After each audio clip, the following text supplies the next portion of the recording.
Kristen itu berhikmat. Hikmat itu ilmu, Pak. Hikmat itu ilmu, hikmat itu pengetahuan, hikmat itu kebijaksanaan. Dan di dalam kitabnya orang Yahudi, dan Tuhan memberikan kepada Salomo hikmat dan pengertian yang amat besar, serta akal yang luas, seperti dataran pasir di tepi laut. Sedangkan Pak Martin mengatakan Kristen tidak menggunakan akal, berarti tidak berhikmat. Cuman mengimani doang, percaya doang, modal yakini saja. Jadi kalau ada agama yang tidak mengajarkan kita untuk berakal, berarti agama itu mengajak kita gila, Pak. Mengajak kita gila. Sedangkan Yesus mengajarkan, kasihilah Tuhanmu dengan akal, bukan dengan yakini saja, percaya saja. Akal budi, akal budi. Akal budi. Akal budi. Budi itu budinya. Iya, akal budi. Budi artinya apa, Pak? Baik. Berarti akal yang baik, bukan akal yang sakit. Kan gitu. Jadi kalau ada agama yang tidak mengajarkan berakal budi, itu agama apa itu, Pak? Dan satu hal yang tadi Bang Handi sudah tanggapin, ketika Anda membawa ajaran Paulus yang diperuntukkan untuk non-Yahudi. Nah, itu tidak boleh masuk di dalam perkara kehidupan orang Yahudi. Ketika berbicara non-Yahudi, ya non-Yahudi. Jangan dikaitkan dengan Yahudi. Yahudi diajarkan Imamat 1 nomor 2, katakanlah kepada orang Yahudi, ketika mereka hendak mempersembahkan kurban penebus dosa, hendaklah mereka mempersembahkan binatang berupa kambing, sapi, lembu, domba. Lah kok ini Kristen menyamakan Yesus dengan binatang? Sedangkan Yesus mengatakan roh kebenaran itu memuliakan aku. Roh kebenaran itu memuliakan, bukan menghinakan. Loh ini Bapak kok menghinakan Yesus, setarakan Yesus dengan binatang, Pak? Itu menghinakan, bukan memuliakan. Maka dari itu, sekali lagi saya katakan bahwa ketika ada sebuah agama tidak menggunakan akal, ya itu hanya kumpulan manusia yang bukan Yesusnya yang binatang, justru mereka ini yang tidak berakal. Berarti mereka yang cocok selepas dengan binatang, bukan Yesus. Tapi orang yang beragama tanpa akal lah yang binatang, bukan Yesus, Pak. Maaf nih, saya hanya kembalikan kata-kata dari Bapak yang mengatakan bahwa Yesus itu binatang karena Yesus menjadi korban penebus dosanya orang-orang Kristen. Padahal itu seleranya Paulus, Pak, bukan ajaran Yesus. Demikian. Iya, terima kasih Juma. Memang itulah pikiran Anda dan itu saya terima karena Anda bukan orang Kristen. Jadi kalau memang bertentangan ya memang seperti itu. Seperti orang Islam mengandalkan akal, sedangkan orang Kristen mengandalkan iman. Itu berbedanya. Jadi kalau pendapat Anda seperti itu, Yesus disamakan binatang, ya itu pemahaman Anda. Sedangkan Yesus itu adalah firman yang jadi manusia, bukan seperti nabi-nabi yang berasal dari manusia berdosa. Yesus datang itu untuk penyelamatan. Gitu loh. Yesus datang untuk, jadi Tuhan yang menyelamatkan. Pertama, mereka menyelamatkan bangsa Israel dari perbudakan Firaun di Mesir. Jadi Tuhan Alkitab itu Tuhan yang menyelamatkan. Dia buktikan pertama bangsa Israel diselamatkan. Keduanya bangsa-bangsa lain diselamatkan melalui Yesus. Itu jadi Alkitab itu bicara tentang penyelamatan. Penyelamatan siapa? Yaitu orang-orang berdosa. Orang berdosa dari mana? Orang-orang yang sudah tersesat oleh ajaran di Taman Eden itu, ular tua. Sehingga semua manusia berdosa. Bahasa mereka kasar, mereka menghina, membenci orang lain. Itu membunuh bahkan. Itulah dosa yang Yesus datang dan dia ajar supaya mengampuni, supaya mengasihi sesama manusia. Bahkan mengasihi orang yang menganiaya kita juga, mengampuni mereka. Itu ajaran Yesus yang tidak masuk di akal, yang harus diterima dengan iman. Makanya Juma kita berseberangan dari situ. Kita berseberang karena Anda pakai akal, saya pakai iman. Makanya nggak akan ketemu. Anda pakai akal tidak akan bisa menerima ajaran Kristen yang iman, yang tidak masuk akal itu. Orang tempelin pipi kiri, kasih pipi kanan, artinya dia mengalah saja. Nah seperti yang dialami orang Kristen selama ini. Yang dialami orang Kristen selama ini, dilarang ibadah, tidak boleh bangun gereja, ya kita haleluya saja. Karena itu urusan Tuhan, bukan urusan kita. Kenapa kita haleluya saja? Karena itu iman. Kita percaya bahwa Tuhan lah yang akan menghakimi semua perbuatan manusia, sehingga orang Kristen tidak repot-repot mikirin perbedaan dengan orang lain. Kita memaklumi saja perbedaan dengan orang lain, karena kita memang berbeda. Saya dengan iman, Anda dengan akal. Jadi saya maklumi. Walaupun Anda mau ngomong Yesus dihina sebagai binatang, ya itu bukan persoalan saya, karena pemahaman Anda dengan akal ya seperti itu. Ya, itu cuma. Jadi berbeda ya, iman dengan akal itu di situ. Orang Kristen harus dengan iman. Tanpa iman tidak berkenan. Jadi Tuhan kita berbeda. Tuhan saya perlu pakai iman. Tanpa iman Tuhan tidak berkenan kepada manusia itu. Itu. Iya, baik. Jadi sekalian saya ajarin Anda, di Kristen itu nggak ada iman, Pak. Kristen itu nggak kenal kata iman. Iman itu bahasa Quran yang nanti di Indonesia baru dijiplak oleh gereja. Kata iman itu berasal dari bahasa Quran. Lagi-lagi Anda mengatakan di Kristen tak ada akal, tak ada iman. Yang benar aja, Pak. Di Kristen itu nggak ada iman, tak ada akal, tak ada akal, tak ada iman. Itu yang betul. Iman itu bahasa Arab. Itu tidak ada dalam Kristen, dalam pandangan bahasa Yunani itu nggak ada. Iman itu berasal dari kata amanah yang artinya membenarkan sesuatu, membenarkan. Manusia membenarkan itu karena akal. Bagaimana mungkin manusia bisa membenarkan tanpa akal? Kita diperlihatkan seekor kambing, lantas kemudian kita mengatakan ini adalah sapi. Bisa nggak dibenarkan itu? Nggak bisa, berarti nggak bisa diimani itu. Sama seperti ketika Anda percaya kepada Pak Prabowo, bukan berarti Anda beriman kepada Pak Prabowo. Bedakan antara kata percaya dengan kata iman. Iman itu hanya ada di Islam. Saya memegang pulpen, lalu saya katakan kepada Anda, Pak Martin, apakah Anda percaya saya megang pulpen? Anda mengatakan saya percaya. Apakah Anda yakin? Saya yakin. Apakah Anda beriman? Ya nggak bisa Anda mengatakan saya beriman kalau Anda pegang pulpen, nggak nyambung. Loh, kok Anda membenarkan anak orang adalah Tuhan? Apakah bisa dibenarkan? Tidak bisa. Bagaimana mungkin bisa sampai ke iman, Pak? Iman itu kebenaran, sementara tolak ukur sebuah kebenaran adalah akal. Pieto. Jadi di Kristen itu cuma numpang tenar. Kata iman itu di Kristen itu yang benar adalah cuma yakin doang. Yakin bahwasanya air hujan adalah bensin. Modal yakin, bukan iman. Bedakan antara iman dengan yakin. Apakah Anda yakin bahwa ini adalah pulpen? Yakin, Pak, yakin. Anda beriman? Nah, enggak, udah salah itu. Jadi jangan Anda mengatakan Kristen tidak berakal tapi beriman. Baduh, itu pembodohan, Pak. Tapi wajar-wajar lah, karena setiap manusia yang tidak pakai akal itu bodoh. Untuk menakar seseorang itu bodoh atau pintar, lihat apakah dia berakal atau tidak berakal. Kalau dia tidak berakal berarti dia bodoh. Kalau Anda mengatakan Kristen bukan agama yang berakal, berarti Kristen adalah agama kebodohan. Agama kebodohan, agama jahiliyah, alias ajaran pagan, penyembah tagut. Sedangkan Tuhan menciptakan akal untuk menghantarkan manusia supaya tidak bodoh. Sedangkan dalam hikmat pengajaran, orang bodoh itu tidak bisa memperoleh kebenaran. Amsal 1 nomor 7, Amsal 3, 3, 4, Amsal 10 nomor 8, Amsal 10 nomor 23, Amsal 12, 16, Amsal 13, 20, Amsal 17, 28, Amsal 18, 2 sampai 7, Amsal 23, 23 nomor 9, Amsal 26 nomor 19, Amsal 28, dan bla bla bla dan seterusnya. Tuhan mengecam orang bodoh yang tak berakal. Anda sudah melepaskan akal, habis itu Anda mencopot dari Quran kata iman. Waduh, gara-gara Anda tidak berakal, asal nabrak aja ini orang. Orang kalau sudah tidak berakal itu sudah setara dengan binatang. Hanya binatang yang bodoh, Pak. Kalau manusia itu tidak bodoh namanya, tapi membodohi diri, itulah yang disebut zalim. Maka pantaslah umat Islam berdoa setiap sholat agar dihindarkan, agar jangan masuk ke dalam kelompok orang yang zalim, orang yang sesat. Apa orang sesat itu?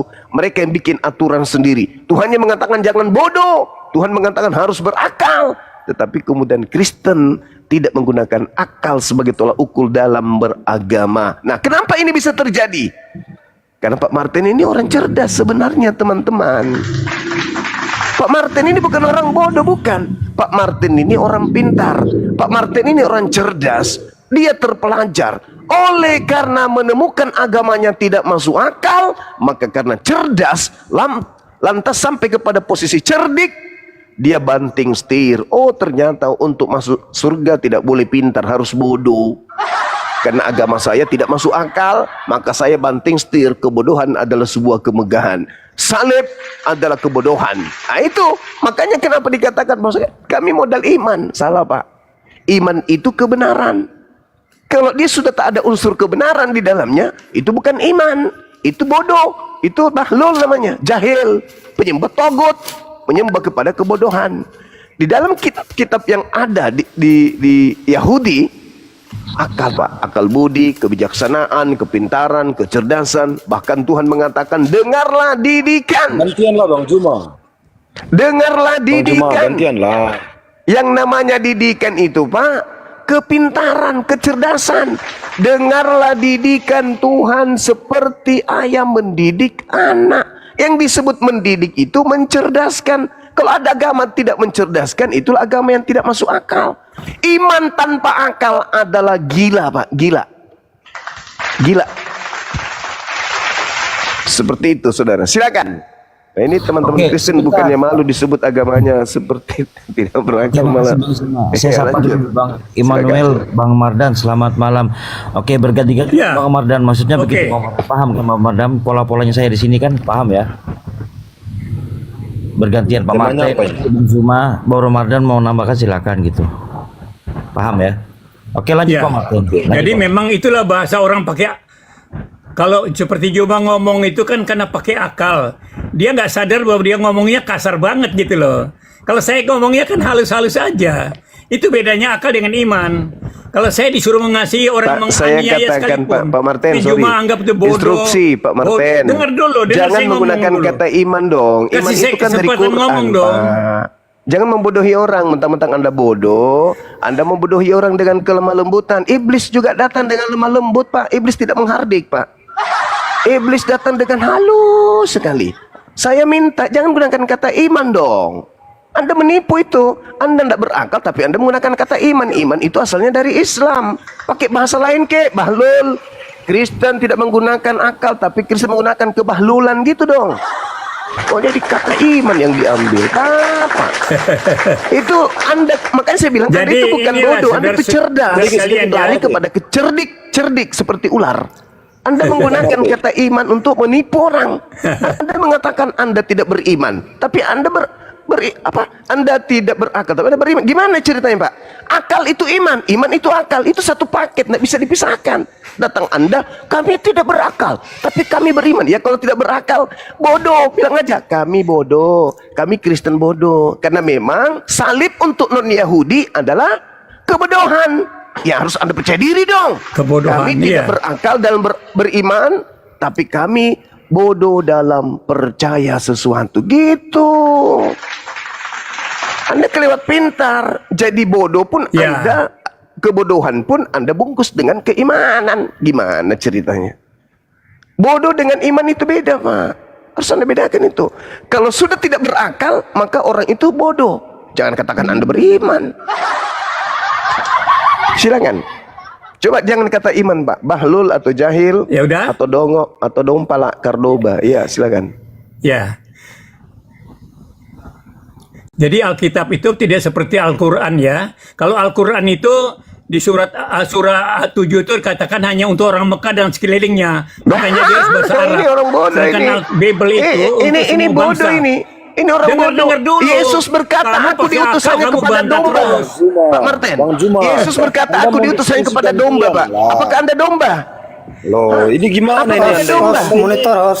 Jumpa Itu kalau dulu. dengan saya kesurupan dia. Apakah Anda Juma. domba? Jumpa kalau dengan saya Itu dulu. kesurupan dia. Ini kan Enggak. Anda berbicara Itulah skala akal. Islam itu nggak Ini kan boleh. saya, ini kan saya. Anda Bung tidak Martin punya juga dong. kapasitas berbicara Islam, Pak Martin. Kenapa Anda bodoh?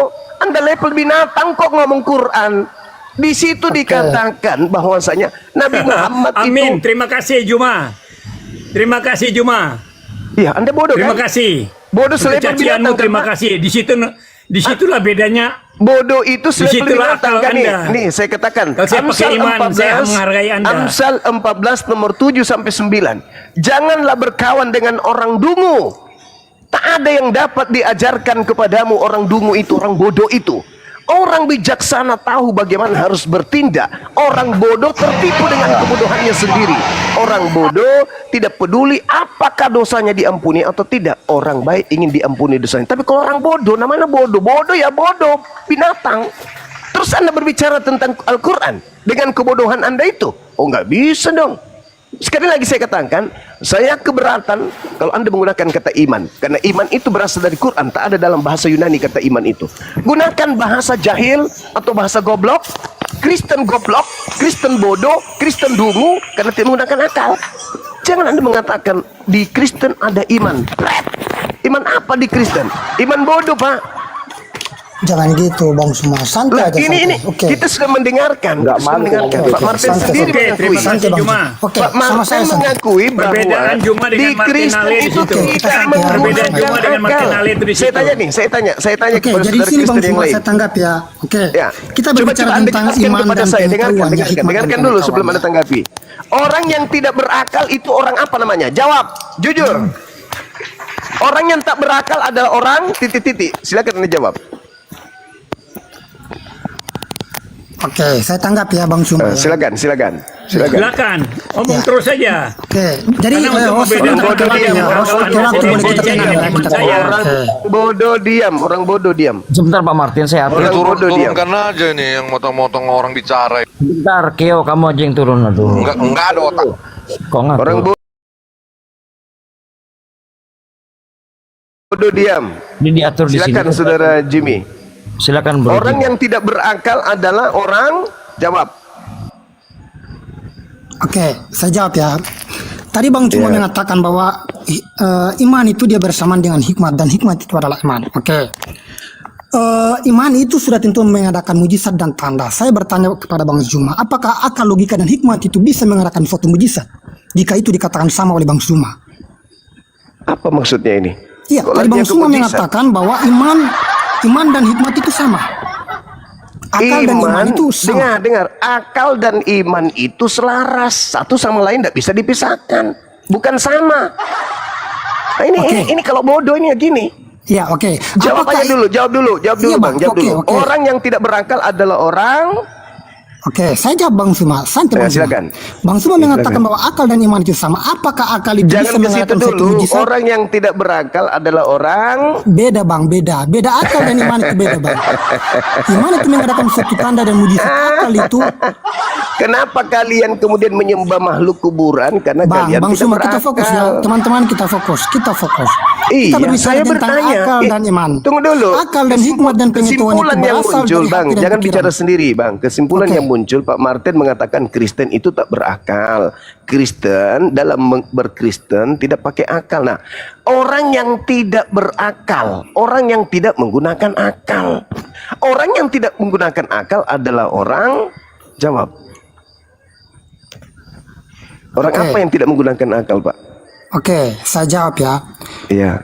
Orang yang tidak menggunakan akal sudah tentunya itu dikatakan bukan manusia. Karena manusia harus Bukan memiliki manusia. akal. Pak Martin, dengarkan itu Pak Martin. Saya jawab.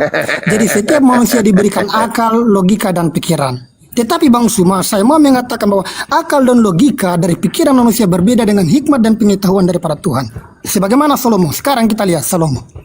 Apa yang Salomo membela perkara daripada dua wanita? Dengan akal dan pikirannya dia tidak mampu. Dia minta hikmat yang berasal daripada Tuhan. Dengan hikmat dari Tuhan lah dia mampu membela perkara. Itu bedanya. Akal dan logika sekarang- manusia beda dengan hikmat daripada Allah. Itu perbedaan. Sama Bang Suma. Beda juga dengan iman Bang Suma. Akal Iman logika lagi. daripada manusia dan hikmat Iman dari lagi Allah dia. itu beda dengan iman. Kita harus tahu perbedaan. Akal dan logika manusia itu sebatas manusia. Hikmat yang berasal daripada Tuhan itu meluas, berikan kepada manusia.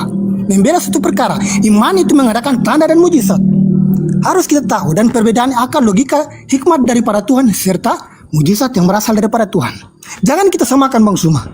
Saya minta jangan kita samakan bahwa akal dan logika itu sama dengan iman. Beda Bang Suma, beda. Karena Ya memang mujizat tidak itu mengatakan sama. Siapa yang menyamakan? Saya mengatakan iman dan akal itu adalah dua hal yang tidak bisa dipisahkan, bukan sama. Bukan sama. Kalau ada orang yang mengajarkan sebuah agama itu tidak masuk akal, ya jangan dipercaya. Itu stres namanya. Contoh sederhana aja dulu. Ketika orang Yahudi diminta oleh Tuhan pencipta langit dan bumi mempersembahkan binatang. Loh kok kalian karena tidak berakal kau mempersembahkan manusia? Ini celakanya kalau tidak berakal. Tuhannya Yahudi minta korban binatang, datang kalian percaya korban manusia. Kenapa demikian? Karena kalian tidak punya hikmat. Kalian tidak punya mutiara. Karena Yesus mengatakan kepada muridnya, jangan kau berikan barang-barang kudus kepada anjing. Jangan kau berikan mutiara kepada babi. Anjing babi itu adalah makhluk tak berakal. Berarti Pak Martin masuk dalam kelompok yang tadi, anjing dan babi.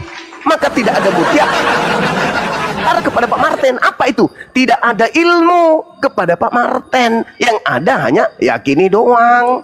Oke, saya tanggapi ya, saya tanggapi. Karena kenapa? Ya, Yesus memang melarang memberikan mutiara atau ilmu atau hikmat kepada anjing dan babi. Makanya Pak Martin begini. Karena Yesus tidak memberikannya mutiara, yaitu ilmu.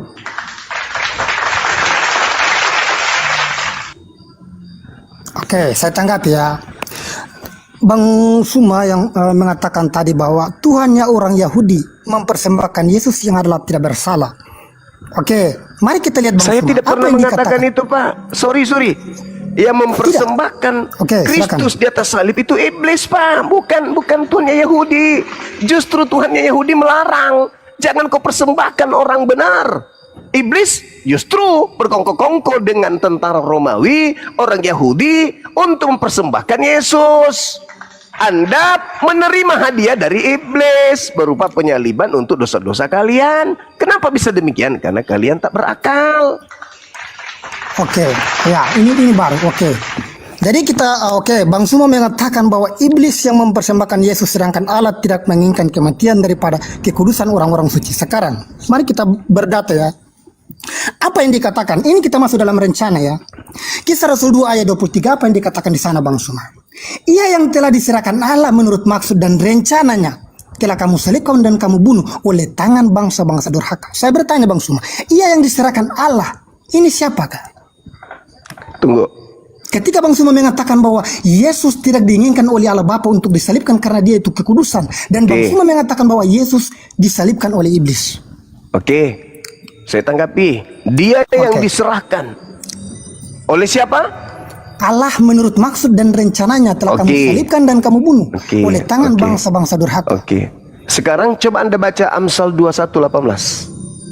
Itu rencana siapa itu? Rencana siapa menggantikan orang benar dengan pengkhianat? Itu rencana siapa? Ayo. Iya, lagi Bang Suma. Iya, di dalam Amsal 21:18 Tuhan menggantikan orang benar dengan pengkhianat, orang jujur dengan orang fasik. Pertanyaan saya, siapa yang pengkhianat pada tragedi penyaliban? Yesus atau Yudas? Oke, baik. Sekarang kita masuk ke dalam nubuatannya Bang Juma ya. Pengkhianat menggantikan Enggak orang benar. dijawab, Iya, saya jawab Bang Suma, Tidak dijawab karena tak berakal. Kenapa Iya, enggak jawab? saya jawab Bang Suma, saya jawab bersesuai data. Siapa yang berkhianat antara Yesus dan Yudas? Bang Suma, Yesus menjawab. Yesus mengapa Pak Martin, lihatlah muridnya Pak Martin. Gara-gara Pak Martin ajarkan dia tidak berakal begini. Santai Bang Suma, santai. Tadi Anda membaca kisah para Rasul 2 khotbah Petrus kan? Tuhan menyerahkan yang sesuai dengan rancangannya. Rancangan Tuhan menggantikan orang benar dengan pengkhianat. Orang jujur dengan orang fasik. Orang fasik itu penerima suap. Siapa menerima suap? Yudas atau Yesus? Jawab. Kalau Anda tidak berakal maka Anda akan menuduh Yesus. Tapi kalau Anda berakal, Anda akan duduk pada iman yang benar. Yesus diselamatkan, Yudas yang kalian sembah. Oke, saya jawab ya Bang Suma. Jadi menurut Bang Suma, apakah yang disalibkan itu adalah Yudas dan bukan Yesus? Berdasarkan dalil yang Anda bawa kisah para Rasul 2, jelas Tuhan punya rancangan menyelamatkan orang benar dan menggantikannya dengan pengkhianat. Berarti siapa pengkhianatnya? Yesus atau Yudas? Yohanes 13 nomor 2. Iblis merasuki Yudas supaya Yudas berkhianat kepada Yesus. Berarti pengkhianatnya adalah Yesus. Oleh akal kita sampai kepada keadaan itu, tapi oleh kepercayaan buta, ajaran Pak Martin, maka kita mengatakan pengkhianat adalah Yesus. Itu kebodohan. Oke, saya jawab ya. Yesus mengatakan bahwa semua yang tertulis tentang anak manusia yang tertulis dalam kitab Musa, kitab Mazmur, dan kitab para nabi harus digenapi. Apakah Yudas menggenapi janji itu, Bang Suma? Jelas. Jelas itu. Yesus mengatakan jangan diputar balik. Dalilnya adalah anak manusia memang harus pergi, itu adalah dirinya. Lukas 24:44. Sesuai dengan apa yang tertulis tentang aku. Aku, bukan Yudas, aku. Di mana? Di kitab Torah, di kitab nabi-nabi, di kitab Mazmur. Amsal itu kitab nabi-nabi, Pak. Kemudian dikatakan di dalam kitabnya Mazmur, kitabnya Nabi Daud, Mazmur 118 nomor 17, aku tidak akan mati sebab Tuhan tidak akan menyerahkan aku kepada kematian. Akulah batu penjuru yang dibuang oleh tukang bangunan. Aku yang datang dalam nama Tuhan. Diberkatilah dia yang datang dalam nama Tuhan. Itu siapa? Aku siapa? Yesus, Pak. Yesus. Yesus mengatakan itu, aku akan pergi meninggalkan bumi ini sesuai dengan apa yang tertulis tentang aku dalam kitab Mazmur. Nah, di dalam kisah para Rasul 4:11, Yesus adalah batu penjuru yang dibuang oleh tukang bangunan. Mazmur 118, batu penjuru yang dibuang oleh tukang-tukang bangunan telah menjadi batu sandungan. Lalu dia mengatakan apa? Di data nomor 17 ya. Aku tidak akan mati sebab Tuhan tidak akan menyerahkan aku kepada kematian. Berarti yang mati di atas tiang salib ini siapa? Pengkhianat. Itulah yang disembah oleh Pak Martin si bodoh ini. Oke, saya jawab ya, Bang Sima ya. Mazmur 118 adalah nyanyian pujian daripada Daud. Bagaimana Daud mengagungkan kuasa dan kebesaran Tuhan pada saat Tuhan melepaskan dia dari musuh-musuh dan cengkramannya, lebih khusus Raja Saul. Itu adalah nyanyian syukur Daud untuk bagaimana mengagungkan kuasa Tuhan sebagai gunung batu. Bukan Tuhan itu adalah batu. Ingat ya Bang Suma ya. Itu adalah nyanyian pujian daripada Daud untuk mengagungkan kuasa dan kebesaran Allah pada saat itu. Ya. Saudara, apa yang Anda gunakan menilai itu? Akal. Jangan, Pak Martin marah. Pak Martin marah kalau Anda menggunakan itu dengan akal. Nih tak ajarin. Ketika diterangkan batu yang dibuang oleh tukang-tukang bangunan telah menjadi batu penjuru, itu merujuk kepada siapa menurut saudara? Iya, pada Yesus Bang. Juma itu kesurupan Yesus. kalau sudah ketemu Pada Yesus, kenalin. Yesus. Orang Iya. tak berakal diam Kesurupan dulu. Juma ini. Anda Iya, tapi menggunakan oke, apa? oke. Berdiskusi kepada kepintaran. Akalnya- Sabar, Bang Martin, Orangnya Bang Martin berusaha sabar, diam. Bang Martin sabar dulu, Bang Martin Orang sabar. bodoh diam, kambing bembek diam. Mentalnya rusak gara-gara Bang ketemu Suma, kenalin. santai aja Bang Suma, bodoh. Dia santai, stres bener sama santai di Martin sini ini. Bang. Kambing Kita santai di bodoh sini. diam Pak Martin. Iblis itu mengajak manusia menjadi bodoh, Pak. Bahasanya jahat itu Jangan dengan Anda akalnya itu. Karena bermanis-manis. kamu sebut Iblis ketika datang kepada Adam juga manis Karena sekali. kamu dibodohin oleh akalmu Iblis tuh, sehingga ketika bahasamu datang jahat. manis sekali rayuannya, Pak. Bahasamu jahat. Tidak apa-apa. Supaya orang gila bisa waras, saya dikatakan keras, tegas, tak apa-apa, tak masalah. Yang penting anak keturunan Adam tidak bodoh seperti bapak dibuatnya. Oke? Sekarang saudara Jimmy, ketika Anda mengatakan itu adalah Yesus, jelas di data nomor 17-nya dikatakan apa? Aku tidak akan mati. Tapi Anda akan mengatakan, oh itu untuk Daud. Tapi batu penjuru untuk Yesus. Itu bisa terjadi kenapa? Karena Anda termasuk muridnya Pak Martin. Tidak berakal. Oke, Sabar saya jawab ya. dulu. Aku tidak akan mati, tetapi hidup, dan aku akan menceritakan perbuatan-perbuatan Tuhan. Tuhan telah menghajar aku dengan keras, tetapi Tuhan tidak menyerahkan aku kepada kematian. Ini kenapa bisa disebut Yesus ini? Satu, Yesus sendiri mengatakan harus digenapi apa yang tertulis tentang aku di dalam kitab Mazmur. Tentang aku adalah batu yang dibuang, sedangkan aku tidak akan mati, sebab Tuhanku tidak menyerahkan aku kepada kematian.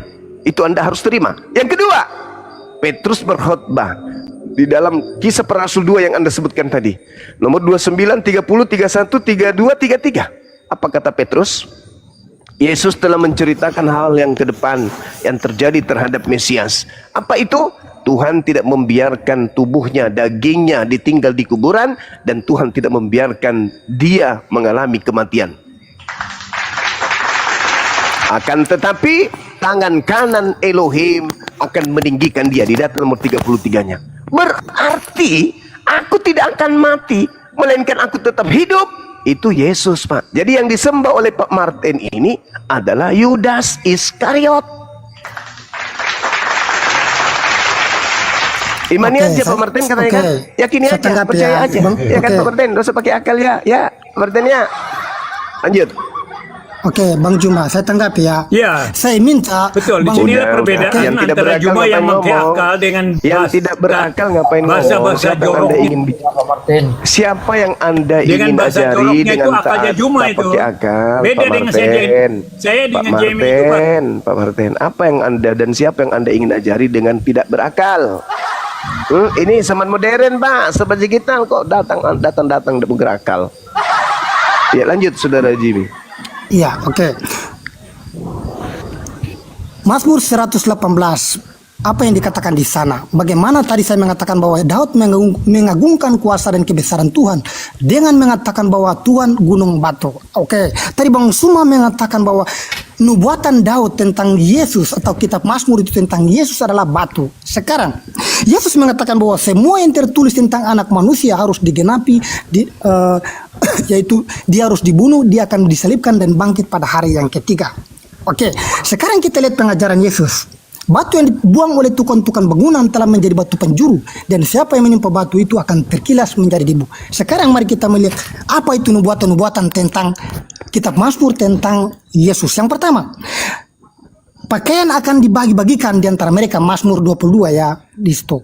Pakaian dibagi-bagi. Yang kedua, mereka memaku tangan dan kakiku.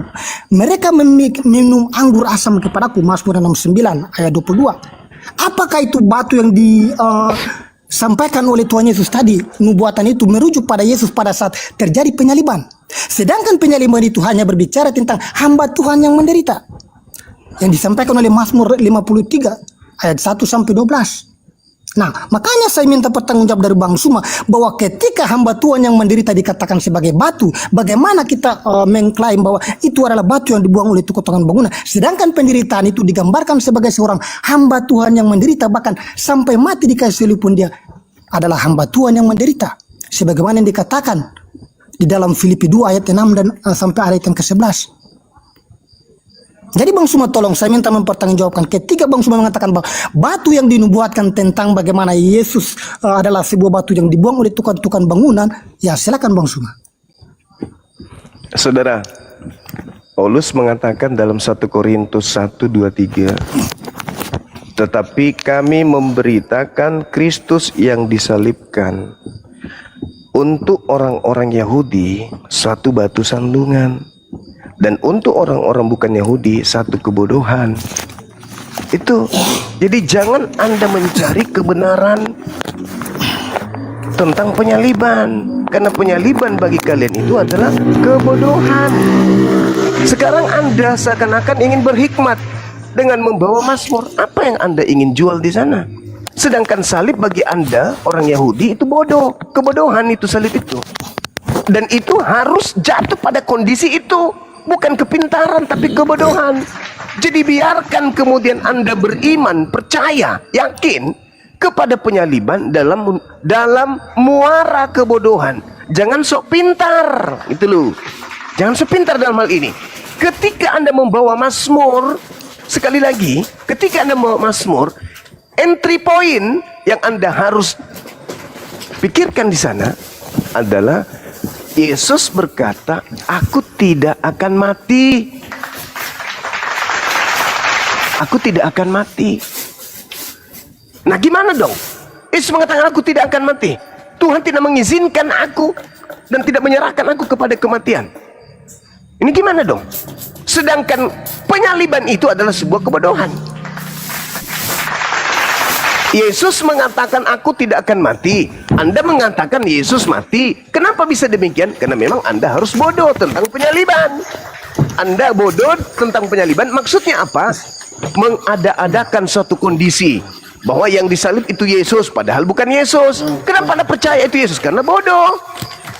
Satu kebodohan. Itu fakta, itu real. Yesusnya yang berkata, aku harus pergi sesuai dengan apa yang tertulis tentang aku. Oke, supaya Anda tidak bingung, coba Anda baca kemudian Lukas 24, nomor 44, nomor 45, nomor 46. Aku harus pergi sesuai dengan apa yang tertulis tentang aku. Ditambahkan nomor 36-nya, apa itu? Mesias harus mati dan bangkit pada hari ketiga. Coba jangan ikuti Pak Martin dulu. Gunakan akal dulu. Carikan saya data di dalam Taurat. Ada Mesias mati dan bangkit pada hari ketiga. Sesuai dengan pernyataan Lukas.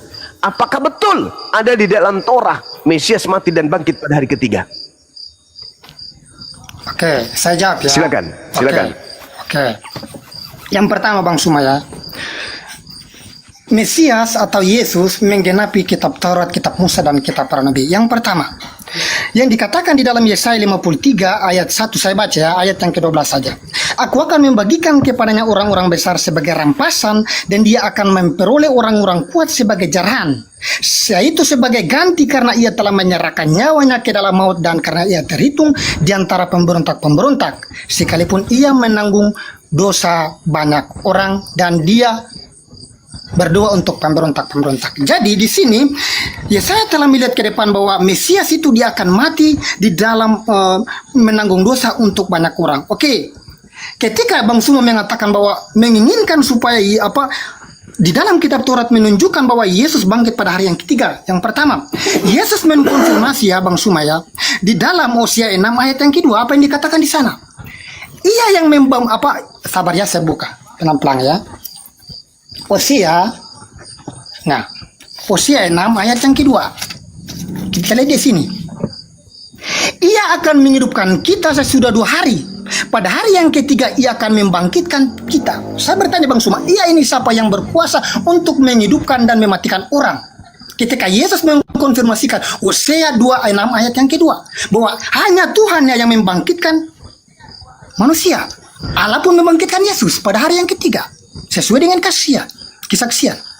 Apa yang salah Bang Suma ketika para nabi telah bernubuat tentang kematiannya, penderitaannya, segala sesuatu yang dia jalani di atas kayu salib, bahkan pada hari yang ketiga sesuai dengan Hosea 6 ayat yang kedua, ia yang menghidupkan kita sesudah 2 hari, dan hari yang ketiga dia membangkitkan. Dia di sini siapa kalau bukan daripada Allah yang Maha Kuasa? Apa salahnya kalau Allah membangkitkan Yesus? Bukankah nubuatan digenapi Bang Suma? Ketika Bang Suma mengatakan kepada saya untuk membuktikan data bahwa di mana nubuat tentang Yesus bangkit pada hari ketiga, Hosea 6 ayat 2. Dia itu siapa? Allah yang membangkitkan Yesus pada hari yang ketiga. Nubuatan digenapi, tidak ada yang tidak digenapi. Selesai. Oke, baik. Jadi gini, saudara, Anda membawa Hosea. Itu kitabnya Yahudi kan ya? Iya, tadi Bang Suma meminta saya untuk menunjukkan bukti bahwa kitab Yahudi mengatakan nubuatan tentang kebangkitan pada hari yang ketiga. Oke, jadi saya baca Pak ya. Iya. Ia akan menghidupkan kita. Dia akan menghidupkan kita. Ini apa hubungannya dengan Yesus? Kira-kira apa hubungannya? Oke, dia merujuk pada Allah sebagai sang penguasa, dan kita ini termasuk Yesus. Saya Bang Suma dan Yesus. Dia itu merujuk pada Allah yang berkuasa. Ia akan membangkitkan kita sesudah 2 hari. Pada hari yang ketiga ia akan membangkitkan kita. Maksudnya hari ketiga kita bangkit dari kubur gitu. Oke, saya jelaskan Bang ya. Saya jelaskan. Ya, silakan. Oke. Yesus yang telah dibangkitkan oleh Allah, sebagaimana yang dikatakan di dalam Kisah Rasul ya. Ya, Yesus kita yang di situ, dibangkitkan. Kita. Iya Kita, Bang Pak. Suma. Dia berarti sudah tentunya penguasa. Ya Kalau kita, penguasa, Tuhan menghidupkan kita sesudah 2 hari, dan pada hari yang ketiga Tuhan akan membangkitkan kita dan kita akan hidup di hadapannya pada hari ketiga. Sekarang kita itu siapa? Kita. Iya, oke, Bang Suma saya jawab ya. Kita itu termasuk saya, Bang Suma, dan juga termasuk Nah, Yesus. coba Apakah tunjukkan salah? kepada saya Kristen yang hidup setelah mati di 3 hari. Oke. Siapa Kristen? Siapa namanya? Oke. Kalau Yesus yang dikatakan oleh Rasul Paulus bahwa Allah telah membangkitkan dia supaya dia menjadi Tuhan dan Kristus. Iya, Apakah kita, salah ketika Allah membangkitkan Yesus? Ya kita Pak, ini berbicara mengenai Yehuda Pak, bukan siapa-siapa. Oh tidak Bang, Anda Suma, ini hanya berbicara tentang kuasa mencocok-cocokkan. Bang. Saudara. Kuasa, ini berbicara tentang kuasa Allah Bang. Apakah ada orang Kristen bangkit pada hari ketiga selain Yesus? Ini berbicara tentang kuasa Bang. Dia itu menurut pada aku sang tanya, penguasa. apakah ada orang Kristen yang bangkit pada hari ketiga selain Yesus? Bang, Anda cuma Yesus cocokologi, Pak. Anda baca nomor 4-nya. Apakah yang akan kau lakukan kepadamu, hai Efraim? Apa yang akan kulakukan kepadamu, hai Yehuda? Kasih setiamu yang seperti kabut pagi, seperti embun yang hilang pagi-pagi benar. Sebab itu aku meremukkan mereka dengan perantaraan nabi-nabi. Aku membunuh mereka dengan perkataan mulutku dan menghukum keluar seperti terang. Sebab aku menyukai kasih setia dan bukan korban sembelihan, dan menyukai pengenalan akan Tuhan lebih daripada korban-korban bakaran. Ini apa hubungannya dengan Yesus, Pak? oke. Apa hubungannya kok cocokologi kitabnya Yahudi? Satu hal, tunggu Saudara Jimmy. Satu hal. Latar belakang orang Yahudi ingin membunuh Yesus. Anda tahu? Tidak ada satupun karena nubuatan seperti yang Anda karang-karang ini. Tidak ada. Mereka ahli Taurat. Mereka orang Farisi, mereka mahkamah agama, imam kepala berkumpul Pak membunuh Yesus.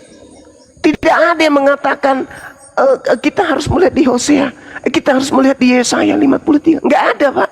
Malah imam kepala Kayafas demi untuk membunuh Yesus, dia bernubuat tahun itu juga sebagai imam kepala.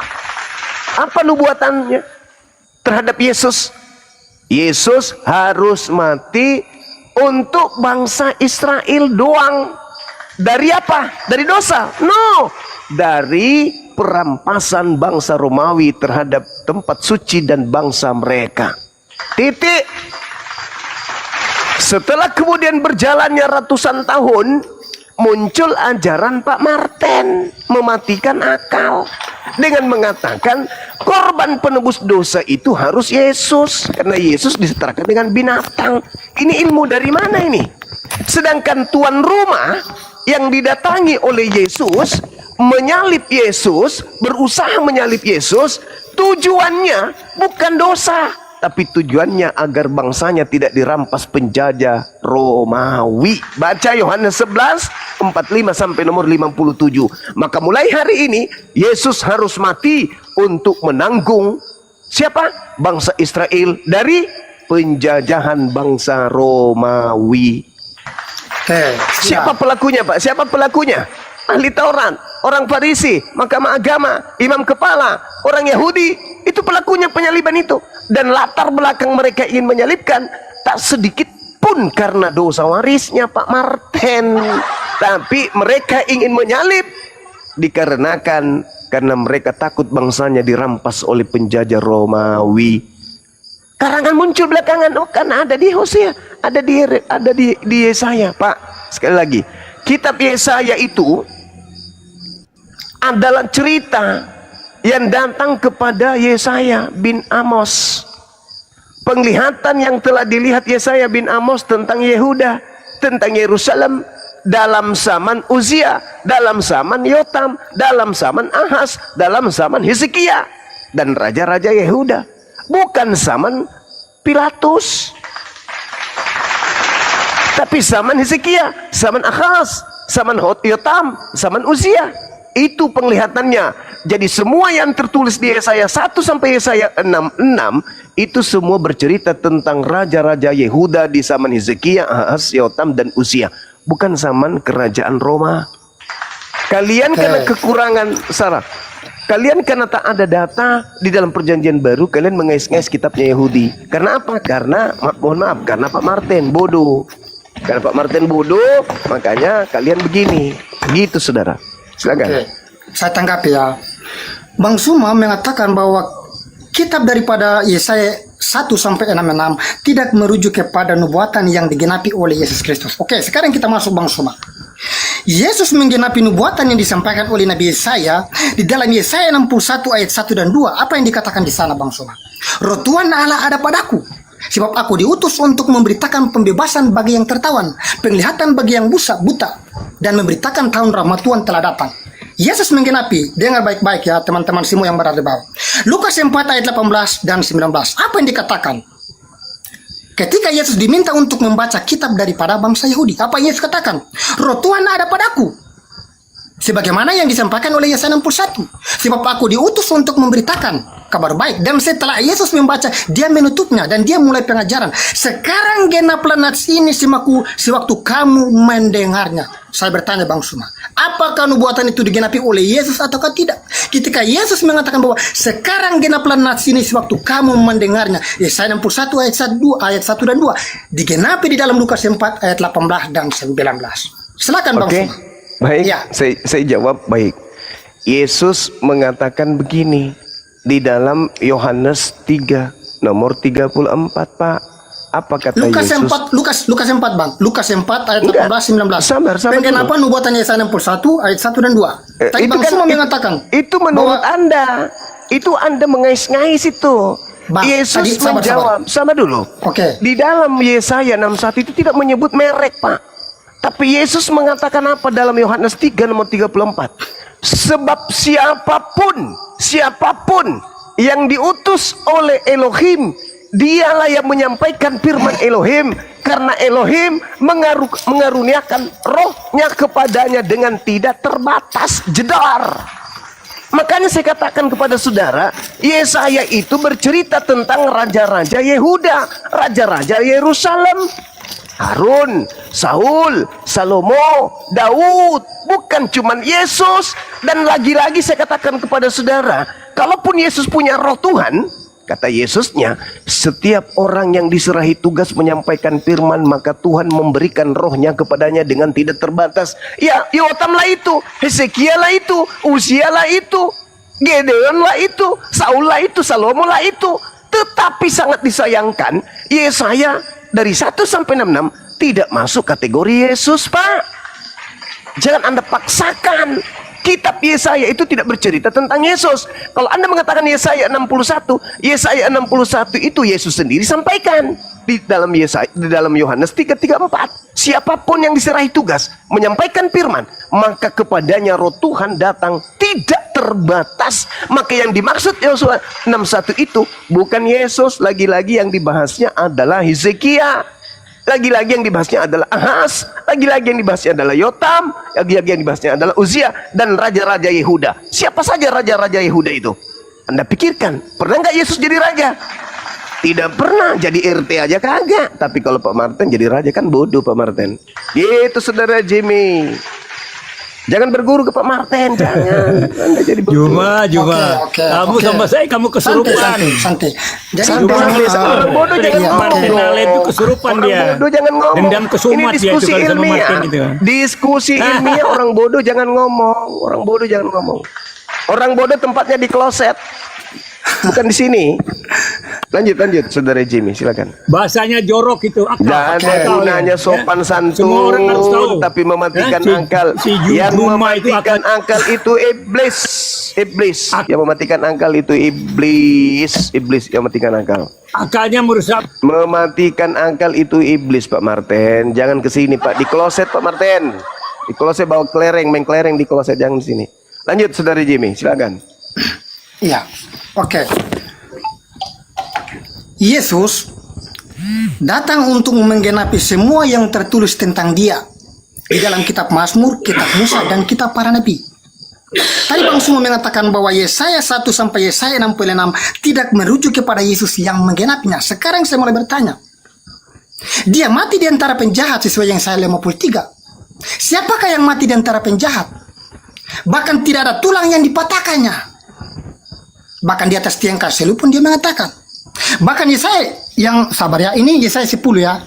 Yesaya 40:53 ayat yang ke-10 ya. Tadi Bang Sumo mengatakan bahwa, ya sabar saya baca dalilnya. Yesaya 53 ayat yang ke-10. Tetapi Tuhan berkehendak meremukan dia dengan kesakitan apabila ia menyerahkan dirinya sebagai korban penebus salah. Nah, tadi Bang Sumo mengatakan bahwa Yesus tidak dikatakan sebagai korban penebus salah.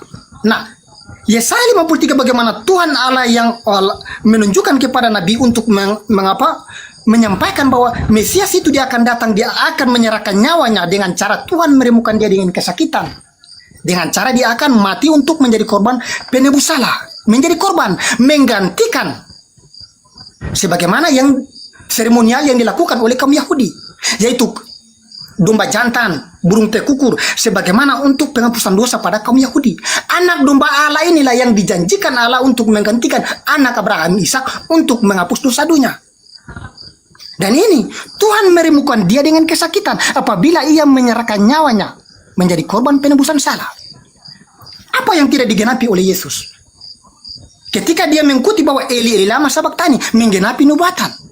Tidak ada tulang yang dipatahkan, lambungnya ditusuk, Zakaria 12 ayat 10. Dia mati di antara penjahat. Semua terselesai. Bahkan pada saat menghembuskan napas terakhir, Yesus mengatakan bahwa sudah selesai. Nubuat telah digenapi. Apa yang tidak digenapi? Jadi Bang Suma, saya minta ya kita berpikir logis ya untuk bagaimana melihat Yesus datang untuk menggenapi nubuatan-nubuatan yang telah dinubuatkan oleh ratusan tahun oleh para nabi. Dia mengatakan bahwa sudah selesai. Berarti semua telah digenapi. Dia datang sebagai utusan untuk menjalankan misi rencana Allah. Apa itu misi? Menyerahkan nyawanya untuk menghidupkan kembali. Tidak ada yang membunuhnya. Aku berhak menyerahkan dan berhak mengambilnya kembali. Itu tugas yang diterima daripada Bapa. Silakan Gurunda. Tetapi dia harus menderita sebagai hamba Tuhan yang menderita. Dia harus mengosongkan dirinya sebagai Galatia dikatakan dalam Galatia 6, kitab Galatia. Jadi ya teman-temannya, semua yang dilakukan oleh Yesus telah dinubuatkan dan nubuatan itu telah digenapi. Tidak ada yang tidak digenapi. Yesus mengatakan sudah selesai. Oke. Ya, silakan Pak. Ya, saudaraku, kalau Anda baca Matius 14, di situ menceritakan bagaimana Yohanes Pembaptis dibunuh. Kalau Anda baca di dalam Markus 1 nomor 14, di situ Yohanes ditangkap, dianiaya. Dan kalau Anda membaca Matius 23 khotbah Yesus, hai kamu ular-ular, hai kamu keturunan ular beludak, bagaimana mungkin kamu dapat meluputkan diri dari hukuman neraka? Sebab lihatlah, aku mengutus, kata aku di situ penambahan, diutusnya kemudian kepadamu nabi-nabi, orang-orang bijaksana dan ahli-ahli Taurat. Separuh di antara mereka kamu bunuh dan kamu salibkan, yang lain akan kamu sesa di rumah-rumah ibadahmu. Kata akan itu penambahan. Dan kamu aniaya dari kota ke kota, supaya kamu menanggung akibat penumpahan darah orang yang tidak bersalah, mulai dari Habel orang benar itu sampai Zakaria anak bereknya. Dan kamu bunuh di antara tempat kudus dan mesbah. Aku berkata kepadamu, sesungguhnya semua ini akan ditanggung angkatan ini. Jadi Yesaya 53, dan manapun yang Anda ngais-ngais itu, Yesus pun membahasnya, yaitu para nabi, ahli Taurat, orang-orang bijaksana. Separuh kau bunuh, separuh kau salibkan. Itu yang diceritakan sendiri oleh Yesus, Pak. Bilur-bilurmu ditombak, ini itu pret. Anda hanya mencocok-cocokkan. Bukan hanya Yesus yang mengalami hal seperti itu, dan yang mengalami hal seperti itu, yang nabi-nabi itu yang diceritakan, Yesus pun menceritakan itu. Tetapi terkait dengan yang disalibkan yang terakhir ini, bukan karena berjuang, bukan karena ingin mempertanggungjawabkan tugasnya sebagai Mesias bagi kaumnya Bani Israel, bukan, tetapi karena keangkara murkaan orang-orang Yahudi kepadanya, disebabkan dia banyak kemudian mengacau ajaran keinginan orang-orang Yahudi di depan majikan mereka, yaitu Roma. Maka mereka berkongkol-kongkol ingin membunuh Yesus. Setelah ingin membunuh Yesus, apakah Tuhan membiarkan? Tidak. Tidak membiarkan. Lantas datang pengikut Paulus tuh, mengais-ngais. Wah, coba Anda lihat di dalam Yesaya begini dan bengono. Tak ada itu Pak cerita. Tak ada. Yesus yang mengatakan bahwa Yesaya 53 itu justru tidak akan membiarkan orang-orang Yahudi lolos dari api neraka jahanam. Hai kamu keturunan ular-ular, hai kamu keturunan ular beludak, bagaimana mungkin kamu dapat melepaskan diri dari hukuman neraka? Sebab separuh dari nabi-nabi kau bunuh. Jadi bagaimana mungkin membunuh Yesus itu bisa meloloskan orang masuk surga? Bagaimana mungkin membunuh Yesus kalau Yesus yang dibunuh itu meloloskan orang dari api neraka? Namun Yesus sendiri mengatakan, nabi yang dibunuh dan kamu imani, kau akan tanggung. Dan ini akan ditanggung oleh angkatan ini. Sesungguhnya semua ini akan ditanggung oleh angkatan ini. Apa itu? Mereka tidak akan lolos dari api neraka.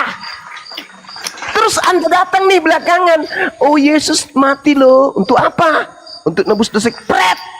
Jangankan Yesus, orang-orang terdahulu para nabi ketika dibunuh, yang menanggung siapa pembunuhannya?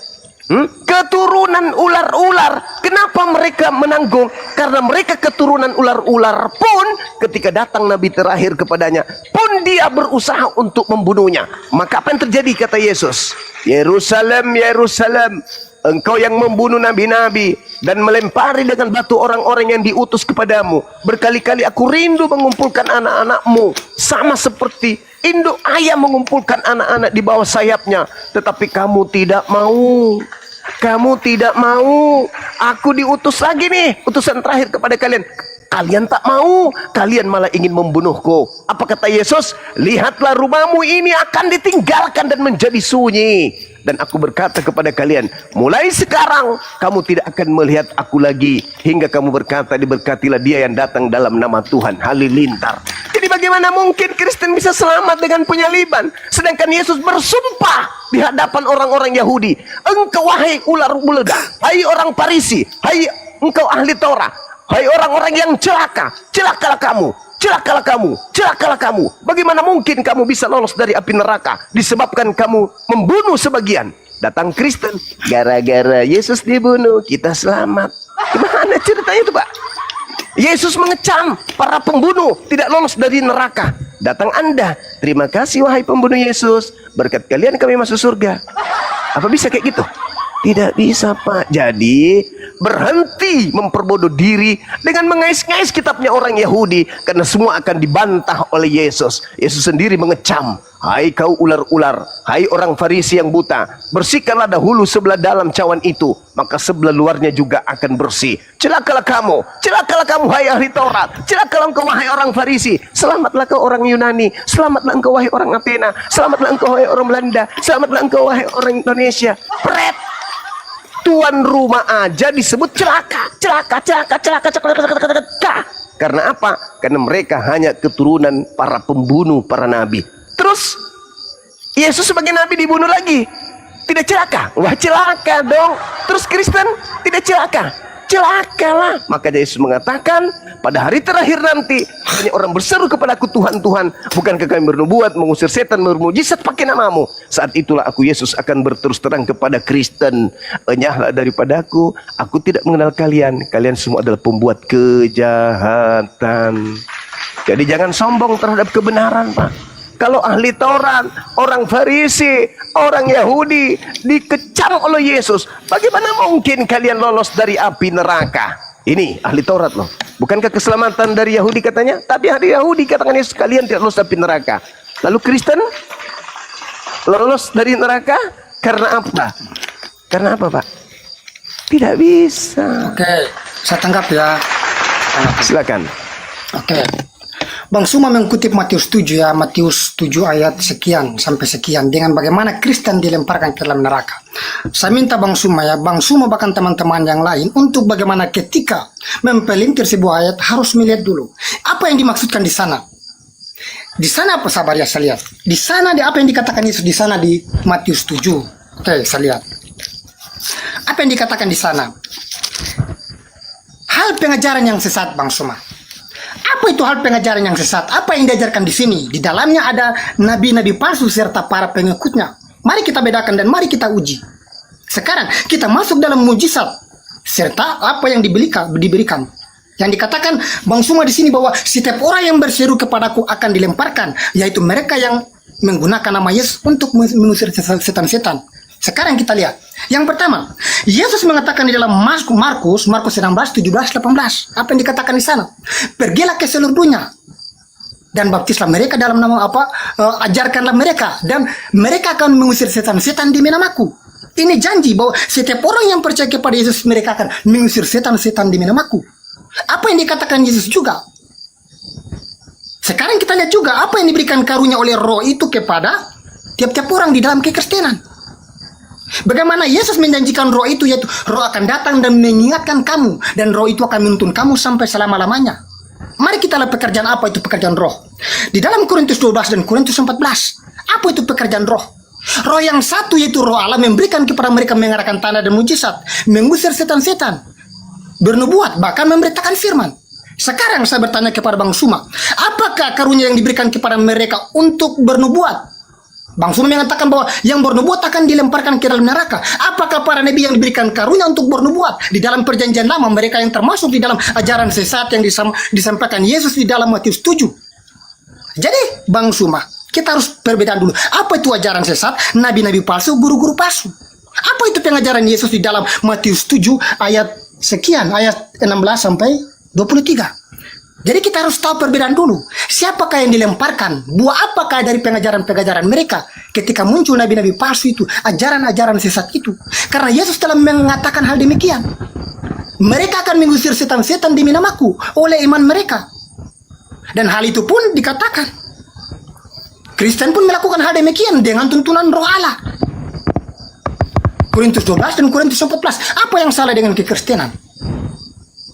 Kita perlu pelajari dulu untuk mendalami siapakah. Karena di sini di bawah katakan bahwa bukan setiap orang, berarti bukan semua orang Kristen, bukan setiap orang, berarti ada orang-orang tertentu yang memakai nama Tuhan tetapi di dalamnya dia adalah serigala yang buas. Itulah yang akan dilemparkan ke dalam neraka. Jadi kita tahu perbedaan dulu ya, kita harus tahu nabi. Kalau Bang Suma mengatakan bahwa orang Kristen dilemparkan berarti sudah tentunya orang Yahudi juga yang termasuk nabi. Apakah Nabi Yesaya yang menyembuhkan dengan menggunakan kuasa dan nama Tuhan? Apakah mereka juga akan dimasukkan dengan golongan orang-orang sesat? Tidak. Jadi kita harus tahu perbedaan dulu.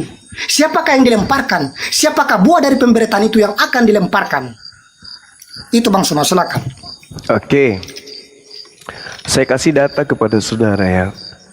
Di dalam Ulangan 13, apabila di tengah-tengahmu muncul seorang nabi atau seorang pemimpi, pengarang, dan ia memberitahukan kepadamu suatu tanda atau mukjizat, dan apabila tanda atau mukjizat sang pengarang ini itu terbukti terjadi, lalu dengan modal mukjizat itu ia memujuk kamu, mari kita beribadah kepada ilah lain yang kamu tidak kenal, dan mari kita berbakti kepadanya. Sekarang, apakah orang Yahudi mengenal ilah yang disebut dengan Kristus oleh Paulus?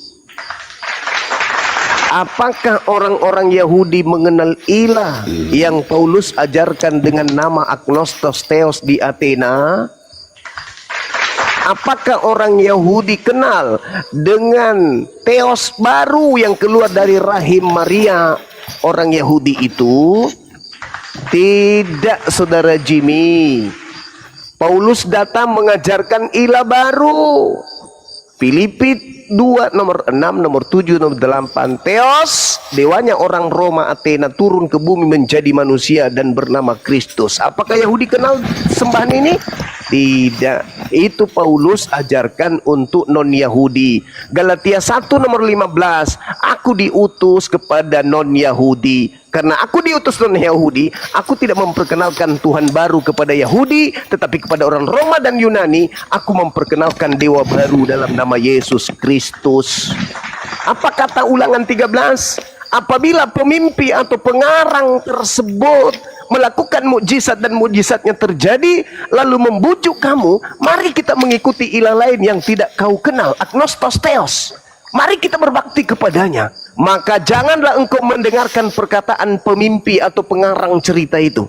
Sebab Tuhan Elohimmu mencoba kamu untuk mengetahui apakah kamu sungguh-sungguh mengasihi Tuhan Elohim dengan segenap hatimu, dengan segenap jiwamu. Tuhan Elohimmu harus kamu ikuti. Apa perintah Tuhan Elohimmu? Taurat. Itu yang harus kau ikuti. Kamu harus takut akan Dia. Jangan malah kau katakan Tuhanmu mati dibunuh manusia. Itu namanya kau tidak takut. Kau harus takut kepada Dia. Kamu harus berpegang pada perintahnya. Mana perintahnya? Taurat.